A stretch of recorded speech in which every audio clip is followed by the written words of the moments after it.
Big ಬಾಸಲ್ಲಿ wild card ಎಂಟ್ರಿಯಾಗಿ ಬಂದಿರೋ ಸೂರಜ್ ಸಿಂಗ್ ಅವರ ನಿಜ ಜೀವನ ಏನು, ನಿಜ ಜೀವನದ ಕಥೆ ಏನು ಅನ್ನೋದನ್ನು ನಾನಿವತ್ತು ವಿವರಿಸ್ತೀನಿ. ಅದಕ್ಕಿಂತ ಮುಂಚೆ ನನ್ನ ಚಾನಲ್ಗೆ ಸಬ್ಸ್ಕ್ರೈಬ್ ಆಗಿ ಬೆಲ್ ಬಟನ್ ಒತ್ತೋದ್ರ ಮೂಲಕ ಸದಾ ನೋಟಿಫೈ ಆಗಿರಿ.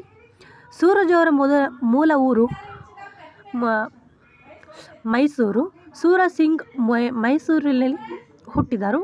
ಅವರ ತಾಯಿ ಹೆಸರನ್ನು ಅನು ರಾಮೇಶ್ ಎಂದು ಹೇಳಲಾಗುತ್ತದೆ. ಒಬ್ಬ ಅಕ್ಕ ಇದ್ದಳು, ಆಕೆಗೆ ಮದುವೆಯಾಗಿದೆ. ಮದುವೆ ಸಂದರ್ಭದಲ್ಲಿ ಸೂರಜ್ ಮೈಸೂರಿಗೆ ವಾಪಸ್ ಬಂದಿದ್ದಾರೆ. ಅವರ ಶಿಕ್ಷಣವನ್ನು ನೋಡೋದಾದರೆ ಸೂರಜ್ ಅವರು ಮೈಸೂರಿನ ಮಹಾರಾಜ ಇನ್ಸ್ಟಿಟ್ಯೂಟ್ ಆಫ್ ಟೆಕ್ನಾಲಜಿಯಲ್ಲಿ ಎಂಜಿನಿಯರಿಂಗನ್ನು ಅಧ್ಯಯನ ಮಾಡಿದ್ದಾರೆ. ನಂತರ ಅವರು ಕೆನಡಾಗೆ ಹೋದರು. ಅಲ್ಲಿ ಅಧ್ಯಯನ ಮಾಡುವಾಗಲೂ ಕೆಲಸವನ್ನು ಮಾಡುತ್ತಿದ್ದಾರಂತೆ. ಕೆನಡಾದಲ್ಲಿ ಒಮ್ಮೆ ಶೆಫ್ ಅಡುಗೆಗಾರರಾಗಿಯೂ ಕೆಲಸ ಮಾಡಿದ್ದಾರೆ. ನಂತರ ಅವರು IT ಉದ್ಯೋಗ ಪಡೆದರು. ಸಾಫ್ಟ್ವೇರ್ ಕಂಪನಿಯಲ್ಲಿ ಇಂಜಿನಿಯರ್ ಆಗಿದ್ದಾರೆ.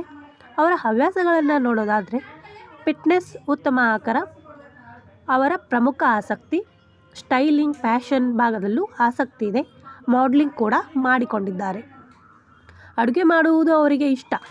ಆದರೆ ಅವರು ಶೆಫ್ ಆಗಿ ಕೆಲಸ ಮಾಡಿಕೊಂಡಿದ್ದನ್ನು ಹಿನ್ನೆಲೆಯಲ್ಲಿ ಅಡುಗೆ ತಲೆ ಮಾಡಿಕೊಳ್ಳುವ ಪೈಪೋಟಿ ಅವನು ಮರೆತಿಲ್ಲ. ಅವರು ಬಿಗ್ ಬಾಸ್ ಕನ್ನಡ ಸೀಸನ್ 12ರಲ್ಲಿ ಪ್ರವೇಶವನ್ನು ಪಡೆದು ಸೂರಜ್ ವೈಲ್ಡ್ ಕಾರ್ಡ್ ಸ್ಪರ್ಧಿಯಾಗಿ ಬಿಗ್ ಬಾಸ್ ಕನ್ನಡ 12ಕ್ಕೆ ಸೇರಿಕೊಂಡಿದ್ದಾರೆ. ಅವರು ಮೊದಲು ಪ್ರವೇಶ ಮಾಡಿದ್ದು ಟ್ರೋಫಿ ಶೋನಲ್ಲಿ ಪ್ರಮುಖ ಸ್ಪರ್ಧಿಗಳು ಇರುವ ಸಮಯದಲ್ಲಿ. ಈ ವೈಲ್ಡ್ ಕಾರ್ಡ್ ಪ್ರವೇಶ ಅವರು ಮನಸ್ಥಿತಿಯಲ್ಲಿ ಹೊಸ ಉತ್ಸಾಹ ಶಕ್ತಿಯನ್ನು ತಂದಿದ್ದು ಮನೆಯೊಳಗಿನ ಡೈನಾಮಿಕ್ಸ್ ಮೇಲೆ ಪ್ರಭಾವ ಬೀರಿದೆ. ಅವರ ಎಂಟ್ರಿ ತುಂಬ ಡ್ರಾಮ್ಯಾಟಿಕ್ ಆಗಿತ್ತು. ಅವರು ಸ್ವಿಮ್ಮಿಂಗ್ ಪೂಲ್ನಲ್ಲಿ ಇದ್ದು ಪ್ರವೇಶದ ವೇಳೆ ಬಿಗ್ ಬಾಸ್ ಟಾಸ್ಕ್ ಕೊಟ್ಟಿರ್ತಾರೆ.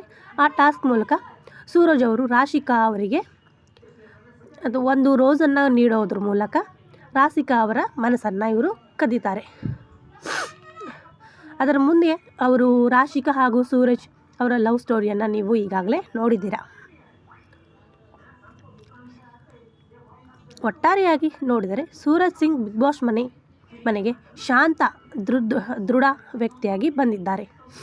ತಂತ್ರಜ್ಞಾನದಲ್ಲಿ ಪರಿಣಿತ, ಫಿಟ್ನೆಸ್ ಪ್ರಿಯ, ಜೀವನದ ಬಹುಮುಖ ಆಸಕ್ತಿಯೊಂದಿಗೆ ಅವರ ವೈಲ್ಡ್ ಕಾರ್ಡ್ ಪ್ರವೇಶವು ಮನೋರಂಜನೆಗೂ ಸ್ಪರ್ಧೆಯಲ್ಲಿರುವ ಇತರ ಸ್ಪರ್ಧಿಗಳ ನಡುವಿನ ಸಂಬಂಧಗಳಿಗೆ ಹೊಸ ತೆರೆ ಮಾಡಿಕೊಟ್ಟಿದೆ.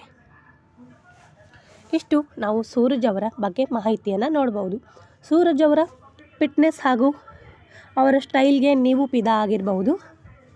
ಅದೇ ರೀತಿ ಸೂರಜ್ ರಾಶಿಕಾ ಅವರ ಜೋಡಿ ಜೊತೆಗೆ ಮತ್ತಿನ್ಯಾವ ಜೋಡಿ ನಿಮಗೆ ಇಷ್ಟ ಆಗುತ್ತೆ ಅನ್ನೋದನ್ನು ಕಾಮೆಂಟ್ ಮೂಲಕ ತಿಳಿಸಿ.